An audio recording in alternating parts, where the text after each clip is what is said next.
இந்த மனுவை தள்ளுபடி பண்ணி நீதிபதி உத்தரவிட்டிருக்காரு. உத்தரவிட்டிருக்காரு. இப்போ அடுத்த கட்டமா நம்ம என்ன பண்ண போறோம்? இது உங்களுக்கு ஒரு பின்னடைவா பாக்குறீங்களா?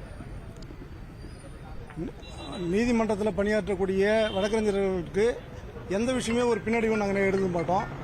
மருத்துவரையா எங்களை விட மேலே அவர் மிகவும் துணிச்சலானவர், எதையும் எதிர்கொள்ளக்கூடிய வல்லமை வாய்ந்தவர். இந்த வயசுலேயும் நான் பார்த்துக்கிறேன் கட்சின்னு சொல்லக்கூடிய அளவில் இருக்காருன்னா அவருடைய பக்தர்களாக அவருடைய சிஷ்யர்களாக இருக்கக்கூடியவங்களுக்கு அது எதுவும் ஒரு பொருட்டால் இல்லை. எந்த தோல்வியும் நாங்கள் பெரிய தோல்வியாக நினைக்கிறது கிடையாது. நிச்சயம் ஐயா கிட்ட கேட்டுட்டு ஐயா சரின்னு சொன்னால் நாங்கள் மேல்முறையீடு பண்ண தயாராக இருக்கிறோம். அதுக்கான பெட்டிஷனையும் தயார் பண்ணி வச்சுருக்கோம். இப்போ பேசிட்டீங்களா இந்த தீர்ப்பு தொடர்பாக? நீதிமன்றத்திலேருந்து வெளியே வந்தேன், நீங்கள் எல்லாம் காத்துட்டு இருக்கீங்க, உங்களை பார்த்துட்டு அதுக்கப்புறம் பேசலாம்னு சொல்லி இருக்கோம். சட்ட ரீதியா இப்போ இதுக்கு அடுத்தது என்ன சட்ட வாய்ப்பு இருக்கிறதா இருக்கு? சட்ட வாய்ப்புனா இப்போ யார் தலைவர் அப்படின்றது தெரிஞ்சு போச்சுன்னா இந்த பிரச்சனையே கிடையாது. ஸோ அதனால் நாங்கள் சிவில் வழக்கு தாக்கல் பண்ணி அஇஅதிமுக வழக்கு போட்டு யார் பொதுச்செயலர்னு ஒரு தீர்மானத்துக்கு வந்தாங்க இல்லைங்களா, அந்த மாதிரி எங்கள் கட்சியிலையும் யார் தலைவர் யார் பொதுச்செயலாளருங்கிற ஒரு தீர்மானத்திற்கு நீதிமன்றம் உதவி செய்யணும்னு நாங்கள் நம்புகிறோம்.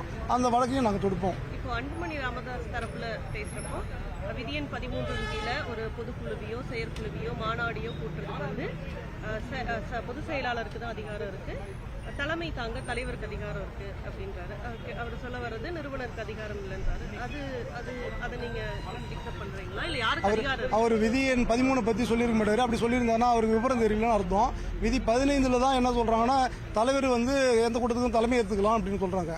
இப்போ யார் அங்கே பொதுக்குழு கூட்டியிருக்காங்கன்னா தலைவர் ப்ளஸ் செயலாளர்.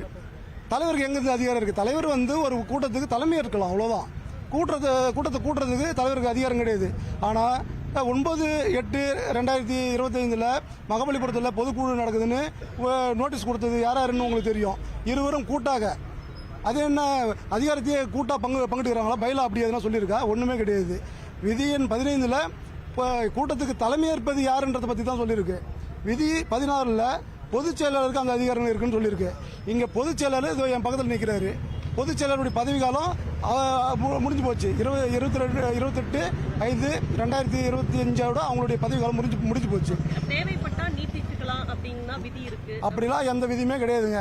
அப்படி ஏதாவது ஒரு விதியை அவங்க இடைச்செயல்கள் பண்ணியிருந்தாங்கன்னா அது அப்பட்டமான மருத்துவர் ஐயாவுக்கு செய்த துரோகம்.